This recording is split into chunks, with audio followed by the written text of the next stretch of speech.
Hello good morning दोस्तों। आज हम 69वीं BPSC mains question with answer class 2 polity का करने जा रहे हैं, जो कि पेपर 2 का सेक्शन 1 का क्वेश्चन है और ये एग्ज़ाम के दृष्टिकोण से काफ़ी महत्वपूर्ण है।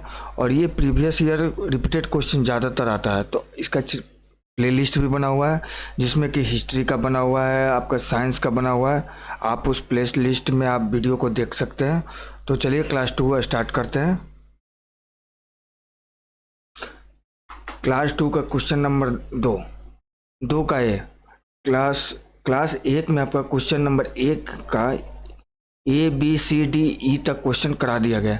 आप आज क्लास 2 में आपका क्वेश्चन नंबर 2 का ए होगा।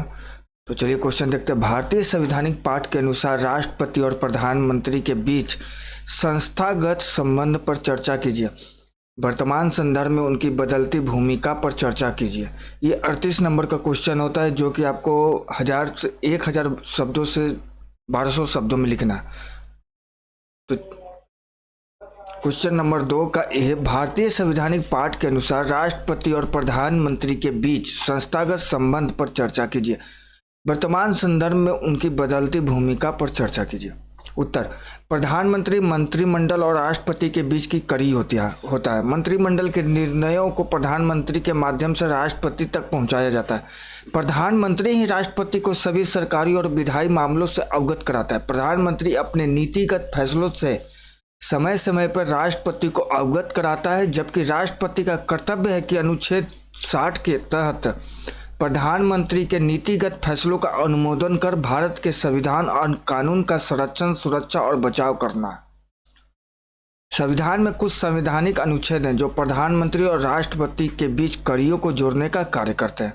अनुच्छेद 74 के अनुसार राष्ट्रपति की सहायता और सलाह देने के लिए प्रधानमंत्री के नेतृत्व में एक मंत्रिपरिषद होगी, जो अपने कार्यों के निष्पादन में ऐसी सलाह के अनुसार कार्य करेगा, जो बशर्ते कि राष्ट्रपति को परिषद की आवश्यकता हो सकती है। राष्ट्रपति विधायिका के प्रति कार्यपालिका की जवाबदेही पर जोर देते हुए संसदीय लोकतंत्र के सिद्धांत को कायम रखता है। यह प्रधानमंत्री की सलाह पर निर्भर है कि राष्ट्रपति संसद से मिलकर एक सत्रावसन समूह को बुला सकता है और परामर्श के उपरांत लोकसभा को भंग कर सकता है। अनुच्छेद 75, राष्ट्रपति प्रधानमंत्री की नियुक्ति करता है और अन्य मंत्रियों की नियुक्ति प्रधानमंत्री की सलाह पर राष्ट्रपति द्वारा की जाती है। मंत्री राष्ट्रपति की मर्जी तक अपने पद पर बना रहता है। मंत्रिपरिषद सामूहिक रूप से लोकसभा के प्रति उत्तरदायी है। अनुच्छेद 75(1) के अनुसार प्रधानमंत्री की नियुक्ति राष्ट्रपति करता है, किंतु प्रधानमंत्री का चयन करने में राष्ट्रपति लोकसभा में बहुमत प्राप्त दल के नेता का चुनाव करता है। अनुच्छेद 78 के अनुसार राष्ट्रपति को जानकारी देने आदि के संबंध में प्रधानमंत्री का यह कर्तव्य होगा कि संघ के मामलों के प्रशासन और कानून के प्रस्तावों से संबंधित मंत्रिपरिषद के सभी निर्णयों के बारे में राष्ट्रपति को सूचित करना। संघ के मामलों के प्रशासन और कानून के प्रस्तावों से संबंधित ऐसी जानकारी प्रस्तुत करना जो राष्ट्रपति मांगे, और यदि राष्ट्रपति को आवश्यकता हो तो किसी भी मामले को मंत्रिपरिषद के विचारार्थ प्रस्तुत करना होगा जिस पर किसी विभागीय मंत्री द्वारा निर्णय लिया गया है, लेकिन उस पर परिषद द्वारा विचार नहीं किया गया। प्रधानमंत्री सदस्यों की परिषद द्वारा लिए गए सभी निर्णयों की जानकारी राष्ट्रपति को देता है। राष्ट्रपति सदस्यों की परिषद के विचार के लिए मुद्दों का उल्लेख भी कर सकता है। वर्तमान परिदृश्य में बदलती भूमिका। भारत की संसद भारत गणराज्य की सर्वोच्च विधायी संस्था है और भारत का राष्ट्रपति को इसका सर्वोच्च संवैधानिक अधिकार है। भारत का राष्ट्रपति सरकार, विपक्ष और हर नागरिक का समान रूप से प्रतिनिधित्व करता है। संवैधानिक रूप से वह भारत का सर्वोच्च और देश का प्रथम नागरिक है। इसलिए किसी भी वैधानिक आयोजन में राष्ट्रपति की उपस्थिति राष्ट्र का प्रतिनिधित्व माना जाता है। नए संसद भवन के शिलान्यास और उद्घाटन में राष्ट्रपति की अनदेखी। भारतीय संसद दुनिया के सबसे बड़े लोकतंत्र का मंदिर है। यह देश के संघीय प्रणाली के करीब 800 जनप्रतिनिधियों का एक लोक मंच है, जिसका सर्वे सर्वा भारत का राष्ट्रपति होता है। लेकिन उसी नवीन संसद भवन के शिलान्यास और उद्घाटन में संवैधानिक मर्यादा का पालन नहीं हुआ। 10 दिसंबर 2020 को उद्घाटन समारोह में तत्कालीन राष्ट्रपति रामनाथ कोविंद को आमंत्रित नहीं किया गया और न ही 28 मई 2023 के उद्घाटन अवसर पर प्रधानमंत्री वर्तमान राष्ट्रपति द्रौपदी मुर्मू को ही आमंत्रित किया गया, जबकि लोकतांत्रिक परंपरा के अनुसार और संवैधानिक प्रमुख होने के नाते देश के राष्ट्रपति के हाथों की विधिवत सारे अनुष्ठान संपन्न होने चाहिए था। विमुद्रीकरण में राष्ट्रपति से परामर्श नहीं। 8 नवंबर 2016 को प्रधानमंत्री नरेंद्र मोदी द्वारा नोटबंदी अथवा विमुद्रीकरण जैसे बड़े निर्णयों में देश के राष्ट्रपति से न कोई परामर्श करना और न ही इसकी कोई सूचना देना संवैधानिक मूल्यों की अवहेलना थी। पीएमओ का प्रभुत्व। हाल के वर्षों में प्रधानमंत्री कार्यालय पीएमओ की प्रमुखता प्राप्त हुई है। राष्ट्रीय नीतियों का कार्यान्वयन हो अथवा कोई कल्याणकारी योजना, सभी में निर्णय शक्ति का केंद्रीकरण हुआ है। वर्तमान संदर्भ में पीएमओ अक्सर निर्णय लेने और नीति कार्यान्वयन में महत्वपूर्ण भूमिका निभाता है, जो लोकतांत्रिक और पारंपरिक मूल्यों को कमजोर करने के संकेतक हो सकते हैं। मंत्रिपरिषद की सर्वोच्चता। वर्तमान संदर्भ में कोई भी नीतिगत फैसले में अक्सर मंत्रिपरिषद द्वारा राष्ट्रपति से परामर्श लेने के कई उदाहरण देखने को मिले, जहां राष्ट्रपति सिर्फ वैधानिक मुहर लगाने को बाध्य हुए, जबकि संविधान के संघीय प्रणाली में प्रत्येक निर्णय हेतु राष्ट्रपति के लिए एक सलाहकारी मंत्रिपरिषद की परिकल्पना की गई है। निर्णय एवं निर्माता के रूप में प्रधानमंत्री अक्सर निर्णय और निर्माण में अग्रणी भूमिका निभाते हैं और राष्ट्रपति उन प्रक्रियाओं में संसदीय प्रणाली के साथ अधिक तालमेल बैठाता है, लेकिन हाल के वर्षों में प्रधानमंत्री के अधिकांश फैसला में इसका अनुपालन नहीं किया गया है। निष्कर्षतः यह सुनिश्चित करना कि दुनिया के सबसे बड़े लोकतांत्रिक देश में संवैधानिक मर्यादाओं का पालन करते हुए देश के किसी भी प्रधानमंत्री को एक अधिनायकवादी प्रवृत्ति से ऊपर उठकर राष्ट्र के नीति निर्माण में राष्ट्रपति की गरिमा का ख्याल रखते हुए उसका विधि सम्मत परामर्श और सहयोग प्राप्त करना रहना चाहिए। क्वेश्चन नंबर 2 का बी। भारतीय संघवाद मूल रूप से राष्ट्रीयता के दो एक साथ प्रयासों में निहित है। राज्य आधारित सांस्कृतिक विविधताओं को अपनाना और बड़े भारतीय राजनीतिक समुदाय के प्रति प्रतिबद्धता। उपरोक्त कथन के आलोक में संघवाद के भारतीय मॉडल की प्रकृति का आलोचनात्मक परीक्षण कीजिए। क्वेश्चन नंबर 2 कभी भारतीय संघवाद मूल रूप से राष्ट्रीयता के दो एक साथ प्रयासों में निहित है। राज्य आधारित सांस्कृतिक विविधताओं को अपनाना और बड़े भारतीय राजनीतिक समुदाय के प्रति प्रतिबद्धता। उपरोक्त कथन के आलोक में संघवाद के भारतीय मॉडल की प्रकृति का आलोचनात्मक परीक्षण कीजिए। चलिए उत्तर देखते हैं इसका। भारतीय संघवाद सरकार की एक ऐसी प्रणाली है जिसमें विधायी शक्तियों को सरकार के दो या दो से अधिक स्तरों जैसे केंद्र और राज्य अथवा प्रांतों के बीच विभाजित किया जाता है। भारतीय संविधान का भाग 11 केंद्र सरकार और भारत के राज्यों के बीच विधायी, प्रशासनिक और कार्यकारी शक्तियों के वितरण को निर्दिष्ट करता है, जिसमें इसमें विधायी शक्तियों को संघ सूची, राज्य सूची और समवर्ती सूची के अंतर्गत वर्गीकृत किया गया है। संविधान के प्रथम अनुच्छेद में कहा गया है कि भारत राज्यों का एक संघ होगा,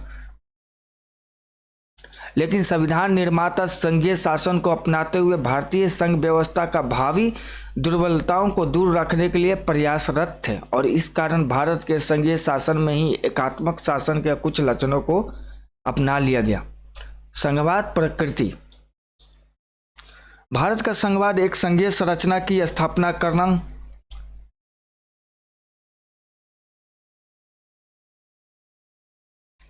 संघात्मक प्रकृति। भारत का संविधान एक संघीय संरचना की स्थापना करता है। इस तथ्य के बावजूद भारतीय संविधान को विशुद्ध रूप से संघीय श्रेणी में रखना कठिन है। संविधान के निर्माताओं ने इसके संघीय लक्षणों में परिवर्तन करके इसमें कुछ गैर संघीय विशेषताएं भी जोड़ दी है। ये इस प्रकार है। संविधान के अनुच्छेद 1 में कहा गया है कि भारत राज्यों का समूह है। इसमें दो बातें निहित है। पहली तो यह है कि राज्यों के बीच आपसी समझौते का परिणाम नहीं है और दूसरी यह कि राज्यों को केंद्र से अलग हो जाने अथवा स्वतंत्र रूप से व्यवहार करने की छूट नहीं। इसके अलावा केंद्र तथा राज्य दोनों के लिए एक ही संविधान है, जिसके भीतर ही केंद्र एवं राज्य दोनों को कार्य करना है। संघ एक समूह है क्योंकि इसे समाप्त नहीं किया जा सकता, क्योंकि ये देश की एकता और अखंडता को कायम रखने में सहायता करता है। संघात्मक प्रकृति के लक्षण। पहला, शक्तियों का विभाजन। अन्य संघों की तरह भारतीय संघ में भी केंद्र तथा राज्य सरकारों को संवैधानिक स्थिति प्राप्त है। उनके कार्य क्षेत्र को भी संविधान द्वारा निर्धारित किया गया। संविधान द्वारा दोनों सरकारों के बीच शक्तियों का विभाजन किया गया। इनमें से कोई भी दूसरे के कार्य क्षेत्रों का अतिक्रमण करता है तो विवाद की स्थिति पैदा हो जाती है। संविधान में 3 सूचियों द्वारा राष्ट्रीय और राजकीय महत्व की शक्तियों का विभाजन किया गया। संघ सूची, राज्य सूची तथा समवर्ती सूची। यदि शक्ति विभाजन के संबंध में कोई विवाद हो तो उसका निपटारा न्यायपालिका द्वारा संवैधानिक प्रावधानों के आधार पर किया जाता है। केंद्र राज्य संबंध।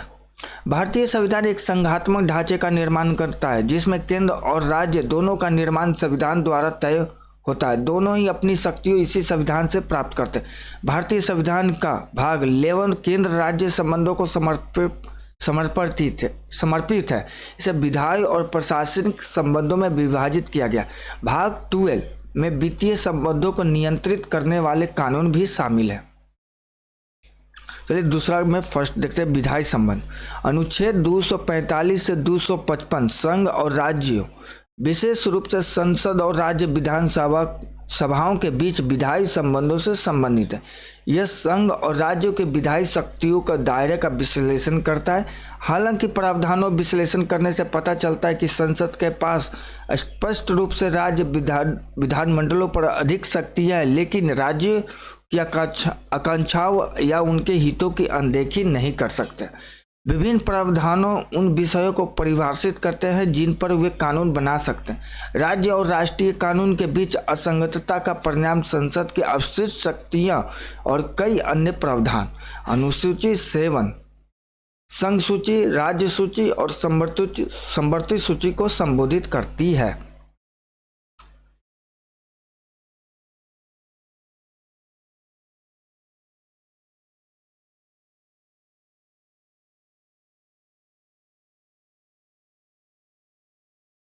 प्रशासनिक संबंध। अनुच्छेद 256 से 263 तक प्रशासनिक संबंधों से संबंधित है, जिनमें केंद्र सरकार और कई राज्य सरकारों के बीच के संबंध भी शामिल है। यद्यपि भारत एक संघीय राष्ट्र है, लेकिन इसमें एकात्मक विशेषताएं और इसलिए अनुच्छेद 256 में कहा गया है कि राज्य सरकारों को यह सुनिश्चित करना चाहिए कि वे संसद द्वारा पारित कानूनों का पालन करें और इसके उल्लंघन में कोई कार्यकारी या प्रशासनिक कार्य न करें।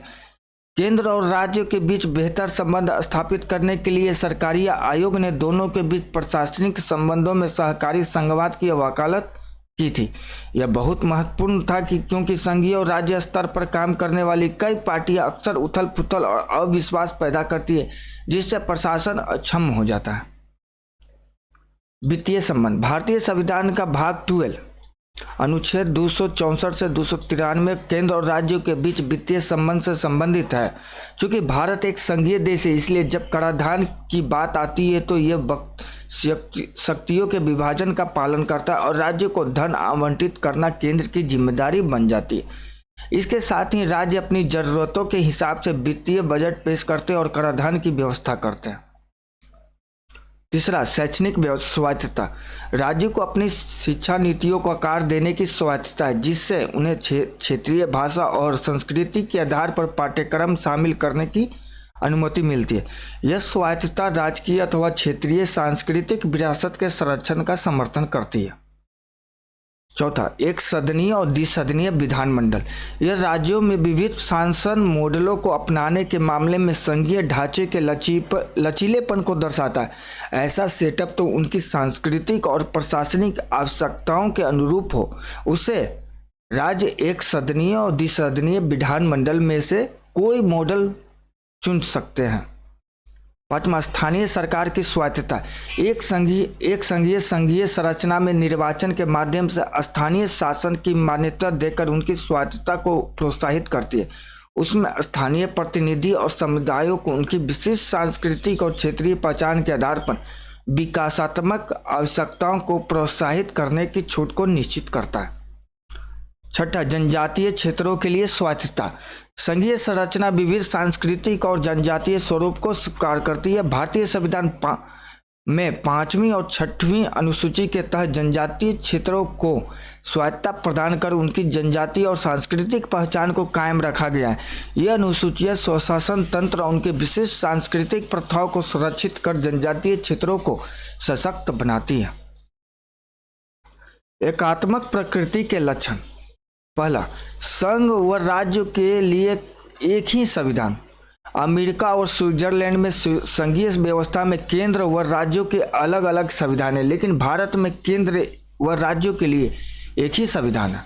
इकहरी नागरिकता। भारत में दोहरी नागरिक शासन व्यवस्था होते हुए भी इकहरी नागरिकता है। इसमें संघ तथा राज्यों की कोई पृथक नागरिकता नहीं है। यह व्यवस्था राज्यों की तुलना में केंद्र को शक्तिशाली बनाती है। एकीकृत न्याय व्यवस्था। अमेरिका तथा ऑस्ट्रेलिया में संघ व राज्यों की न्याय व्यवस्था पृथक पृथक होते हैं, किंतु भारत में एक ही सर्वोच्च न्यायालय है। देश के समस्त न्यायालय उच्चतम न्यायालय के अधीन है। उच्चतम न्यायालय के द्वारा दिए गए निर्णय सभी अधीनस्थ न्यायालयों को मान्य होते हैं। चौथा, संसद को राज्य के पुनर्गठन की शक्ति। भारत के संविधान के अनुच्छेद 3 के अनुसार संसद को राज्यों के पुनर्गठन का अधिकार है, जिसमें संसद पहला, किसी राज्य से उसका कोई प्रदेश पृथक करके 2 या 2 से अधिक राज्यों को मिलाकर कोई नया राज्य बना दे, जैसे जम्मू कश्मीर, लद्दाख, तेलंगाना, उत्तराखंड, झारखंड एवं छत्तीसगढ़ राज्यों का गठन। किसी राज्य के क्षेत्र में कमी या वृद्धि कर दे। तीसरा, राज्य की सीमाओं तथा उनके बदले नाम बदल दे, जैसे बम्बई का नाम मुंबई, कलकत्ता को कोलकाता, मद्रास को चेन्नई आदि। चौथा, किसी संघ राज्य क्षेत्र का दर्जा बढ़ाकर इसे पूर्ण राज्य का दर्जा दे सकते, जैसे गोवा। प्रशासनिक संबंध।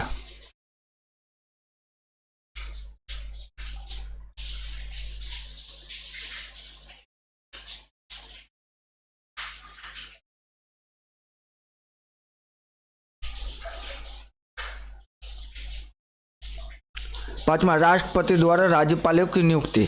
भारत में राज्यपालों की नियुक्ति राष्ट्रपति द्वारा की जाती है। वे राष्ट्रपति के पश्चात पर्यंत अपने पद पर रह सकते हैं। केंद्र राज्यपाल के माध्यम से राज्य पर नियंत्रण रखता है और उससे राज्य की स्वायत्तता सीमित हो जाती है।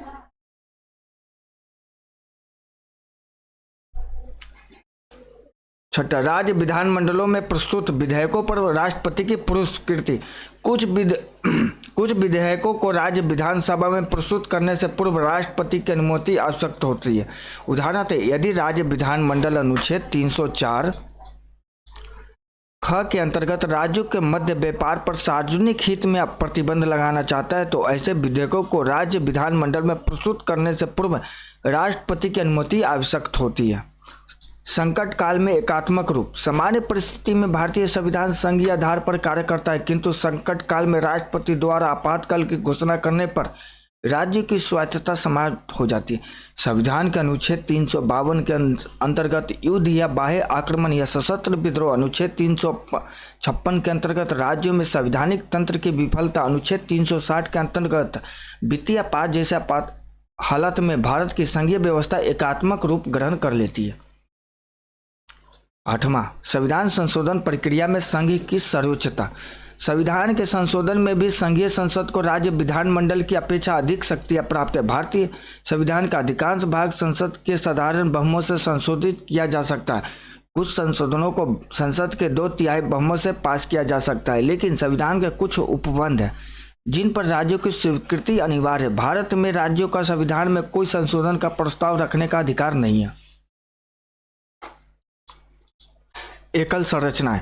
संपूर्ण देश के लिए अखिल भारतीय सेवाओं, इकहरी न्यायपालिका, प्रशासनिक एकरूपता, एक ही नियंत्रक एवं महालेखक परीक्षक, एकल निर्वाचन आयोग आदि की व्यवस्था की गई, जिससे राज्यों की स्वायत्तता प्रभावित होती है।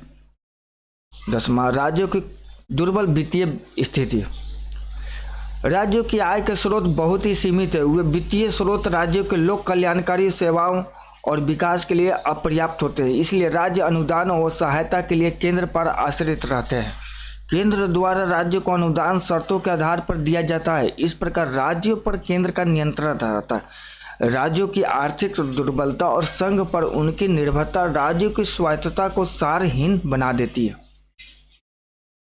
अंतर्राज्यीय व क्षेत्रीय परिषद अनुच्छेद 263 के अनुसार राष्ट्रपति राज्यों के पारस्परिक विवादों की जांच करने, राज्य सूची के विषयों पर सूचना एकत्रित करने, सामान्य नीति निर्धारण के लिए यदि राष्ट्रपति लोकहित में आवश्यक समझे तो अंतर्राज्यीय परिषद की स्थापना कर सकता है।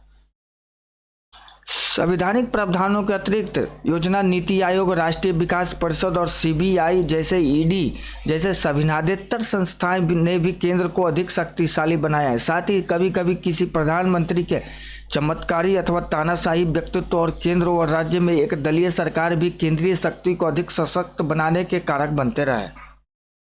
निष्कर्षतः संघ राज्य शक्ति अधिकारों के विश्लेषण के आधार पर स्पष्ट कर सकते हैं कि भारतीय संविधान में संघीय व्यवस्था की सभी विशेषताएं विद्यमान है। वैसे भारतीय राज्य व्यवस्था का स्वरूप तो संघीय है, लेकिन इसकी आत्मा एकात्मक है। इसलिए कहा जाता है क्योंकि भारत में केंद्रीय सरकार काफ़ी मजबूत है, जो कि स्वतंत्रता प्राप्ति के समय देश की राजनीतिक और भू सामरिक स्थिति को ध्यान में रखते हुए संविधान निर्माताओं को यह मानना था कि भारत में ऐसी संघीय व्यवस्था होनी चाहिए जो इन विविधताओं और बहुलतावाद को केंद्रीय शक्ति का एक समायोजित कर सके। जब भारत आज़ाद हुआ तो इसके समक्ष देश की एकता और अखंडता को बनाए रखने के लिए सामाजिक, आर्थिक एवं राजनीतिक जैसे गंभीर चुनौतियों से निपटना मुख्य प्राथमिक थी। उस समय भारत ब्रिटिश सरकार द्वारा बनाए गए 500 से अधिक प्रांतीय रजवाड़ों में विभाजित था, जिनमें विभिन्न राज्यों में समाहित कर भारत की राष्ट्रीय एकता एवं अखंडता को सुदृढ़ करना ही मुख्य लक्ष्य था। अतः हम ऐसा कह सकते हैं कि भारतीय संघीय ढांचा संवैधानिक रूप से एकात्मक केंद्रीय सरकार की ओर तो उन्मुख है, परंतु दूसरी ओर भारतीय संविधान का अनुच्छेद 1 भारत को राज्यों का संघ कहता है। इसका मतलब है कि भारत विभिन्न राज्यों से बना है, एक संघ है तो सभी इसका हिस्सा है।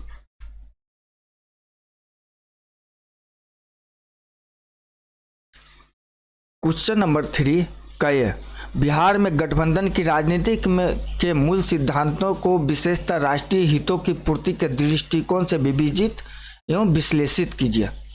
क्वेश्चन नंबर 3 का ये बिहार में गठबंधन की राजनीति के मूल सिद्धांतों को विशेषतः राष्ट्रीय हितों की पूर्ति के दृष्टिकोण से विवेचित एवं विश्लेषित कीजिए।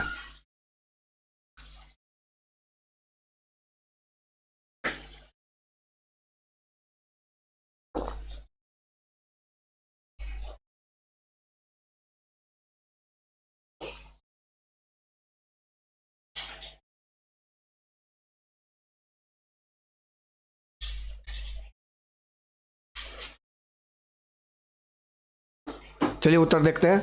भारतीय राजनीतिक परिदृश्य में गठबंधन की सरकारें अब आम बात हो चुकी है। केंद्र से लेकर राज्यों तक गठबंधन की सरकारें एक खुले विकल्प के तौर पर सामने आ रही है। क्षेत्रीय दलों के बढ़ते कद के बीच राष्ट्रीय पार्टियों की ये मजबूरी हो गई है और वह गठबंधन के तौर पर अपनी रणनीति तैयार कर रहे हैं। बिहार भी इसे अछूता नहीं है। बिहार में गठबंधन की राजनीति की पहली शुरुआत 1967 के विधानसभा चुनाव के बाद हुई। चुनाव के वक्त सभी दल अलग लड़े, लेकिन परिणामों में जब किसी को भी स्पष्ट बहुमत नहीं मिला तो संयुक्त सोशलिस्ट पार्टी, भारतीय जनसंघ, कुछ वाम दल ने मिलकर संयुक्त विधायक दल का गठन किया, जिसे संविद के नाम से जाना गया। इस संविद ने मिलजुल कर महामाया प्रसाद सिन्हा के नेतृत्व में पहली गैर कांग्रेसी सरकार बनाई, जिसमें कर्पूरी ठाकुर मुख्यमंत्री उप मुख्यमंत्री बने। 1967 के बाद से गठबंधन का फार्मूला अक्सर बिहार में नई सरकार के गठन का पर्याय बन चुका है, लेकिन आंतरिक कलह के कारण 1968 में ही सरकार गिर गई। इसके बाद अस्थिरता बनी रही। हालांकि इस अस्थिरता के बीच गठबंधन का दौर चलता रहा, पर सरकारें अस्थिर ही रही। वर्ष 1967 से 1973 के बीच महज 6 वर्षों में ही 10 मुख्यमंत्री बन गए। 1977 में भारतीय जनसंघ के सहयोग से कर्पूरी ठाकुर के नेतृत्व में गठबंधन की सरकार बनी, लेकिन 26% ओबीसी रिजर्वेशन देने के कारण जनसंघ ने समर्थन वापस लिया और 1979 में कर्पूरी ठाकुर की सरकार गिर गई। वर्ष 1990 में बिहार में फिर से गठबंधन का नया दौर शुरू हुआ। लालू प्रसाद ने भाजपा, झारखंड मुक्ति मोर्चा और वाम दल के समर्थन से जनता दल की सरकार बनाई, लेकिन मंडल कमंडल की लड़ाई में भाजपा अलग हो गई। इस दौर में पहले लालू प्रसाद का फिर नीतीश कुमार का अभ्युदय हुआ। ये दोनों नेता बिहार में गठबंधन की राजनीति के सबसे बड़े महत्वपूर्ण चेहरा बन गए। आगे चलकर नीतीश कुमार बिहार में गठबंधन की राजनीति के सबसे बड़े चेहरे के साथ साथ बिहार की सियासत के धुरी बन गए। इसके बाद तो गठबंधन के दौर का विस्तार ही पाया गया। 1998 में एनडीए गठबंधन बना। वर्ष 2000 में नीतीश कुमार के नेतृत्व में एनडीए गठबंधन की सरकार बनी, लेकिन यह सरकार केवल 7 दिनों तक ही चल सके। 2000 से अब तक सिर्फ गठबंधन की सरकार है। दिलचस्प बात यह है कि 2000 से लेकर अब तक बिहार में किसी भी दल को स्पष्ट बहुमत नहीं मिला। तब से अब तक लगातार गठबंधन फार्मूला ही यहाँ नई सरकारों के दस्तूर बना हुआ है। कांग्रेस के सहयोग से 2004 तक लालू प्रसाद ने बिहार में अपनी सरकार चलाई। राबड़ी देवी एवं अन्य राजनीतिक दलों के सहयोग से मुख्यमंत्री बनी रहे। 2004 में भी यूपीए का गठबंधन हुआ। इसके बाद राष्ट्रीय स्तर पर तो इसकी ताकत बढ़ी, लेकिन बिहार में नीतीश कुमार ने एनडीए को काफ़ी मजबूत बना दिया। उनके नेतृत्व में 2005 में ही बिहार का परिदृश्य पूरी तरह बदल गया। इसमें एनडीए गठबंधन ने अपनी सरकारें बनाई और 2010 के विधानसभा चुनाव में एनडीए को अभूतपूर्व सफलता मिली, लेकिन 2015 में विधानसभा चुनाव में भाजपा को भारी हार हुई और उधर नीतीश कुमार के नेतृत्व में महागठबंधन ने शानदार सफलता हासिल की। 2020 में हुआ सबसे बड़ा गठबंधन। वर्ष 2020 में विधानसभा चुनाव में बिहार में सबसे बड़ा गठबंधन हुआ। एनडीए में नीतीश कुमार के नेतृत्व में जदयू, भाजपा, हम, वीआईपी एक और थे, जबकि दूसरी ओर तेजस्वी यादव के नेतृत्व में राजद, कांग्रेस, माले, सीपीआई, सीपीएम यूपीए का हिस्सा बने। इसमें एनडीए और यूपीए गठबंधनों के बीच जबरदस्त टक्कर हुई, लेकिन अंततः एनडीए को जीत मिली। राष्ट्रीय हितों की पूर्ति के दृष्टिकोण से गठबंधन की राजनीति। गठबंधन राजनीतिक देश में एक दलीय प्रभुत्व व्यवस्था को प्रभावशाली ढंग से चुनौती देकर उसके तानाशाही रवैये पर अंकुश लगाती है और एक दल के प्रभुत्व में कमी लाती है। वे राजनीति को अधिक प्रतिस्पर्धी बनाते हैं और जमीनी स्तर पर राजनीतिक प्रक्रिया में लोगों की भागीदारी को बढ़ावा देते हैं। गठबंधन राजनीति के युग की शुरुआत के बाद क्षेत्रीय दलों ने राष्ट्रीय राजनीति में महत्वपूर्ण भूमिका ग्रहण कर ली है। गठबंधन केंद्र सरकार की शक्तियों के ऊपर अंकुश लगाते हैं। कुछ मुद्दों पर केंद्र में सत्ताधारी दल का विरोध करके उन्हें अपने दृष्टिकोण में अधिक तर्कसंगत होने के लिए मजबूर करते हैं। वे केंद्र राज्य संबंधों की प्रकृति पर मजबूत प्रभाव डालते हैं। अपने राज्यों के हितों को पूरा करने के लिए केंद्र के ऊपर दबाव डालते हैं। वे संसदीय और विधानसभा चुनाव में मतदाताओं और अधिक विकल्प उपलब्ध करवाते हैं। मतदाता उस पार्टी को वोट दे सकते हैं जिसका उद्देश्य राज्य क्षेत्र के हितों को बढ़ावा देना। वे क्षेत्रीय स्तर पर बेहतर शासन और एक स्थिर सरकार प्रदान करते हैं। वे संसदीय लोकतंत्र के सफल संचालन हेतु प्रभावशाली विपक्ष की भूमिका निर्वहन करते हैं। वे मुख्यमंत्री की नियुक्ति और बर्खास्त की अध्यादेश जारी करने और राष्ट्रपति के विचार हेतु राज्यों के विधेयकों के आरक्षण में राज्यपालों की पक्षपातपूर्ण भूमिका पर प्रश्न चिन्ह लगाकर संसदीय लोकतंत्र को बेहतर ढंग से चलाने में महत्वपूर्ण योगदान देते हैं। उपरोक्त विश्लेषण के आधार पर कहा जा सकता है कि बिहार में जब गठबंधन ने आकार लिया और उसके पास कोई बड़ा चुनावी चेहरा रहा है, तब उसने सफलता हासिल किया है। महामाया प्रसाद सिन्हा, कर्पूरी ठाकुर, लालू प्रसाद, नीतीश कुमार और तेजस्वी यादव इसके परिणाम है। वर्तमान संदर्भ में राष्ट्र और राज्य स्तर पर गठबंधन की राजनीति की प्रासंगिकता बढ़ गई। अब सिद्धांतहीनता के दौर में राजनीतिक रोजगार का पर्याय बन गई। नेताओं के विचारधारा उसकी उसूलता के सिद्धांत बन गए। जो गठबंधन पहले मजबूरी थी वह आज जीत का मंत्र बन गया। इसलिए आगे भी चुनावों में गठबंधन की राजनीतिक निर्णायक बनी रहेगी। चलिए क्वेश्चन नंबर 3 का बी देखते हैं। स्थानीय शासन एवं उसकी कार्य पद्धति को पंचायत राज तथा शहरी संस्थाओं के सशक्तिकरण के दृष्टिकोण से बिहार में धरातलीय स्तर के उदाहरणों के साथ स्पष्ट तथा मूल्यांकित कीजिए।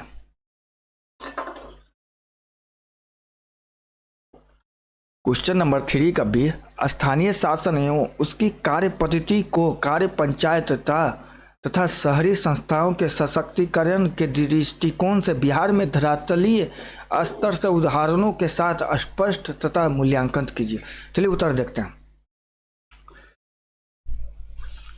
ग्रामीण विकास के लिए भारतीय प्रशासन की त्रिस्तरीय संरचना को पंचायती राज कहा जाता है। पंचायती राज का उद्देश्य जिलों, क्षेत्रों और गांव में स्थानीय स्वशासन का विकास करना है। स्थानीय सरकार को गांव या जिला स्तर पर सरकार के रूप में परिभाषित किया जा सकता है, जिसे लोगों द्वारा चुना गया। इसका मुख्य कार्य जमीनी स्तर पर चिंताओं और शिकायतों की देखभाल करना। स्थानीय स्वशासन की संरचना देश में पंचायत ग्रामीण क्षेत्र के लिए और नगर पालिकाएं शहरी क्षेत्रों के लिए शामिल है। भारत में पंचायती राज व्यवस्था के तीन चरण या स्तर हैं: ग्राम पंचायत, ब्लॉक पंचायत और जिला पंचायत।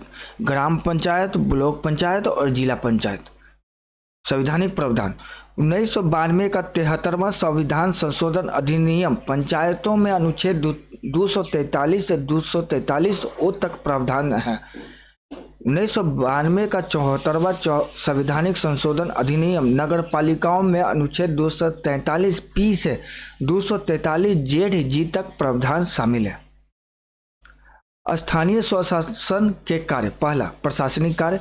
प्रशासनिक कार्य के अंतर्गत स्थानीय स्वशासन सार्वजनिक उपयोगिता के सेवाओं के स्वास्थ्य और स्वच्छता प्रबंधन का कार्य रखता है। दूसरा, कार्यकारी कार्य। यह स्थानीय स्तर पर बनाए गए कानूनों और नीतियों को क्रियान्वित करने और लागू करने के लिए जिम्मेदार है। तीसरा, विधायी कार्य। समय समय पर विनियमन की देखभाल करना और सार्वजनिक शिकायतों से उत्पन्न होने वाले स्थानीय कानूनों और नीतियों का निर्माण करना। चौथा, सूचक कार्य। स्थानीय स्वशासन को सशक्त बनाने की दृष्टि से कभी कभी यह छोटे न्यायिक मामलों को संभालता है। बिहार में पंचायती राज के सशक्तिकरण के लिए धरातलीय स्तर के कार्य। पहला, महिलाओं को आरक्षण। पंचायती विनियमन अधिनियम 2006 के तहत महिलाओं के लिए 50% सीटें आरक्षित की गई है। इससे पंचायतों में महिलाओं का प्रतिनिधित्व 50% से भी अधिक बढ़ा है। सदियों से हाशिए पर रहने वाली महिलाएं नेतृत्व संभालने लगी है। दूसरा, प्रोत्साहन पुरस्कार। पंचायतों में विकासात्मक प्रतिस्पर्धा लाने के लिए सीतामढ़ी के बाघरी ग्राम पंचायत को नानाजी देशमुख राष्ट्रीय गौरव ग्राम सभा पुरस्कार 2021 से पुरस्कृत किया गया है। युवाओं को बढ़ावा देना। 2021 में हुए बिहार में स्थानीय निकाय चुनाव में 21 वर्षीय अनुष्का नामक लड़की महिला मुखिया बनकर सबसे कम उम्र का रिकॉर्ड बनाया। न्यायिक संस्था को बढ़ावा देना। बिहार में राजनीतिक जनप्रतिनिधित्व वाली एक न्यायिक संस्था के माध्यम से ग्राम कचहरी, ग्राम न्यायालय, स्थानीय ग्राम स्वशासन की एक अभिनव प्रणाली बनाई गई। Apps portal. Shri panchayat app प्रत्येक पंचायत में प्राप्त धन और प्राप्त सुविधाओं का विवरण नागरिकों को प्रदान करता है। नगरीय निकायों में की गई पहल। नगर नियोजन। बिहार में शहरों के विकास के लिए 43 नियोजन क्षेत्र प्राधिकरणों को अधिसूचित किया गया है। पर्यावरण संबंधी चिंता का समाधान। हरियर शहर स्वच्छ शहर के तहत भागलपुर में देश की पहली नगर वन योजना शुरू की गई। तीसरा, महिला सशक्तिकरण। महिलाओं के लिए नगर निकायों में 50% आरक्षण से नगर निगम में उनकी भागीदारी बढ़ी। फलस्वरूप पिछले चुनाव में 15 महिला उम्मीदवार निर्वाचित मेयर बनी। स्लम क्षेत्र में सुधार। बिहार राज्य स्लम नीति 2011 के तहत स्लम क्षेत्र का विकास किया जा रहा है।